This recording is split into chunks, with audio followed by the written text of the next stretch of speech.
All right, we're back at it again for the outside linebackers now. So these guys are a little bit more important than the middle linebackers because, you know, they actually get, to use their skills, that finesse move, that power move, all that good stuff. They get to just, boom, go after a tackle. If they win, they get a sack. If they don't, they get to try again next rep. So who we got? We got, so we got Vaughn, Micah, you know what I'm saying? Uh, TJ Wabi, number one. Yep. Are they missing anybody that's like crazy? The thing about outside linebackers is it changes so much every year because whoever gets the most sacks, they're the boss. Uh, I like it. I like it. All right, number 10. Okay, Shaq. 82 speed. That's good.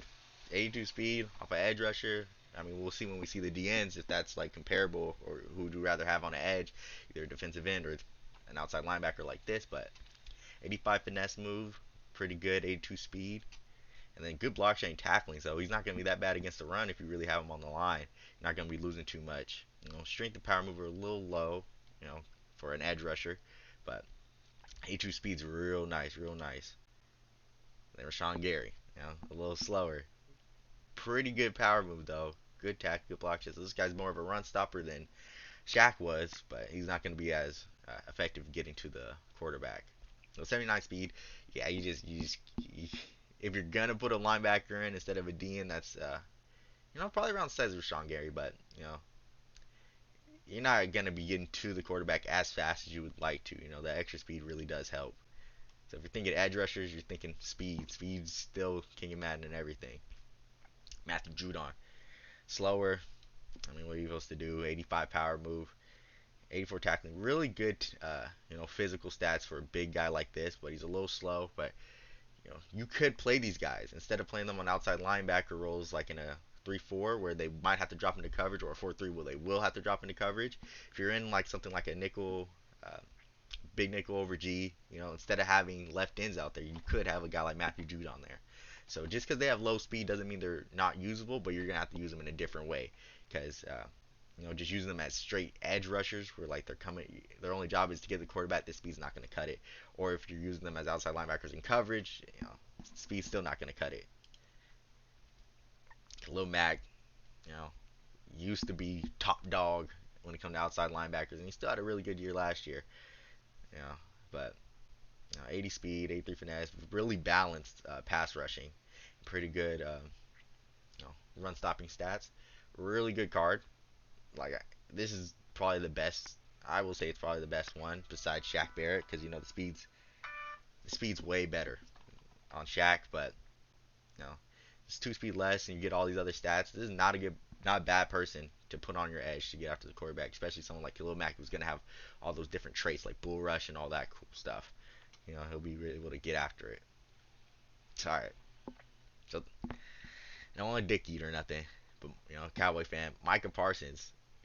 All that stuff aside, he's the best linebacker so far. 84 speed. It is what it is. This guy's gonna be able to get after the quarterback and play zone coverage for you because the speed combined with this finesse move, he can do both. For coverage, when you're a linebacker and you're only guarding flats, running back and stuff like that, you just need speed. So he's got the speed. Not really that good against the run, which is I mean, is what it is. But finesse move, good. Getting after the quarterback, and he's got the speed after he beats the tackle to get in his face.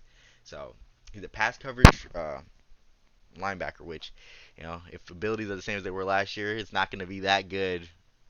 He's not going to get the best things, but maybe he'll get lurker, and then you could use him as your user. That'd be cool, but finesse move's good. He can play whatever you need him to do. If you need him to go guard a flat, he'll guard a flat. If you need him to go rush the pass, sure he will. So all the ones we've seen, he's the best. Just he would have been the best if he had none of these stats and it was 84 speed. That's how much speed matters. But the fact that he has the 85 finesse move and the good tackling, he's a good card. Josh Allen, big boy, right? So it's 82 speed, it's 82, but he's big, he's strong. Strength's a little low, but 82 speed, 86 finesse move, very similar to Micah. But what he has speed rusher, so he might get some abilities that would help him in the pass rush. So he's not gonna be as good in zone coverage as Micah is, but good speed, good finesse move. He's good, you know. So if you're looking for an edge rusher, Josh Allen's your guy. He's got the speed, he's got the finesse move, and he's got the size.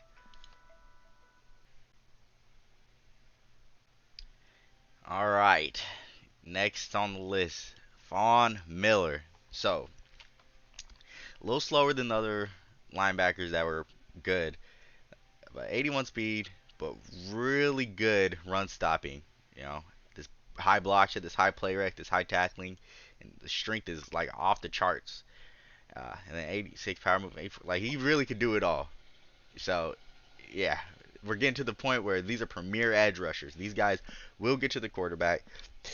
It just shows how they are in real life. He demands a double team, you know. So in past years, pass rush has been hit or miss. Like sometimes they just come right through, and sometimes they're getting locked up by one person or locked up by a running back. So I heard in the beta that they had, pass rushers were going crazy. So if pass rushers are really good, you want one of these premier pass rushers that can do it both ways, power and finesse. So Von Miller, very very good, very good. All right, Darius Leonard. So this is a different type of linebacker. This is your 4-3 linebacker. He's not going to be rushing the passer. He's going to be strictly stopping the run and playing zone. So, and maybe a little bit of man. We'll see what his man cover is looking like. But as you can see, his run stopping isn't as good. You know, if you really just look straight block shed strength and tackling as Von Miller. So Von Miller is looking really good right now, being able to do everything. But Darius Leonard, 82 speed, 84 XL, really big. Usually is really strong, but if he tackles you, you're gonna get tackled. That's how Darius Leonard is. So not having any power move or any finesse move, you're probably not gonna want a linebacker like him out on the field because if you want someone to stop the run or play coverage, you'd rather just have a safety. So having a linebacker out there that can't rush the passer, so even if you send him on some edge or if he gets picked up, he's not getting off, it's not looking good. But, good block shed. If you're really going to stay true to a 4-3 scheme, you're not going to get much better than Darius Leonard, but who runs 4-3? Joey Bosa, you know, Mr. Sack himself. So 86 play rec, 87 finesse with 86 tackle, 86 cell, 82 speed. You know, pretty much just like Von Miller and Josh Allen. He's fast and he's got finesse move. A little bit more power move than Josh Allen, but block sheds there. Just good. If you're gonna have an outside linebacker that rush the passer, these are the kind of guys you want. You want finesse move, you want block shed, you want tackling. You just want them to be able to do it all and then be exceptional at rushing the passer. So Joey's good. Top guy, T.J. Watt. T.J. Watt, aside from it being fast, all the stuff that everybody else had, all the Watt boys, they got some undercover stats. So their catching is just going to be high for no reason. They're going to be able to jump, agility, change of direction, all that. So players like TJ Watt and JJ Watt, they play above their stats because they played other positions and they're just athletic freaks. So we see these base stats and these are really good. High finesse move, high block shed. Definitely the best one. But he's going to also have a little extra to him. So if you're going to spend that premium, just know you're actually going to get it with TJ Watt. So bang for your buck, I'd probably say there's two. Von Miller, if you want a pure pass rusher, because he'll give you the run stopping that you need. And then if you're looking for a pass coverage, you're going to want to go with Micah. Just because if he does end up having to rush the passer, he can definitely do it, and then his zone's going to be pretty high. So that's all for the outside linebackers. Overall, pretty good. You're not going to go wrong with a lot of them if you really want like an edge rusher, because there's a lot of good edge rusher here. The only people that are kind of out there are the Darius Leonard card and the Levante David. But overall, I'm very impressed with how they did these outside linebackers, and hopefully they can rush the passer and play like they usually play in real life and have it translate over into the game. So make sure you guys like, subscribe. We'll be back for the defensive ends today, but when Madden comes out, we're gonna be playing Ultimate Team, franchise, tips and tricks, all that good stuff. So make sure you guys stay tuned. Peace.